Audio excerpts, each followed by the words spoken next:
మీరు నమ్మిన సిద్ధాంతం ఏదైతే ప్యాంక్రాస్ చచ్చిపోయిందో ఒకసారి రికవర్ కాదని మీ పుస్తకాల్లో రాసి ఉండి దాన్ని మీరు బలంగా నమ్మారో అది పచ్చి అబద్ధం, పెద్ద మోసం అని మీకు ఇంత స్పష్టంగా మీ చుట్టుపక్కల ఉండే ల్యాబ్ రిపోర్ట్ రుజువైనాక మీరు ఆశ్చర్యపోయి ఇదేం జరిగిందో తెలుసుకోవాలి. విఆర్కేని కూడా ఏ మహత్యం చేయట్లా.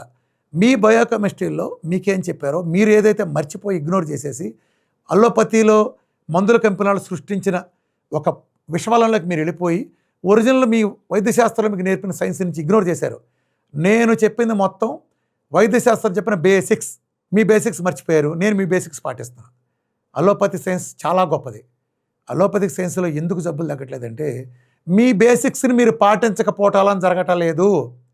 ప్రతి చోట మీ సైన్స్ని మీ వాళ్ళు చెప్పిన దాన్ని మీరే వ్యతిరేకిస్తా మందుల కంపెనీల ప్రభావంలో పడి ఆ ఫార్మకాలజీ మాయాజాలంలో అదే పేపర్లుగా నమ్ముతా మీరిచ్చిన మెట్ఫార్మిన్ వెళ్ళి లివర్లో గ్లైకోజన్ రిజర్వ్ నుంచి గ్లూకోజ్ రావటం ఎలా ఆపుతుంది అనేది మీ మెకానిజం.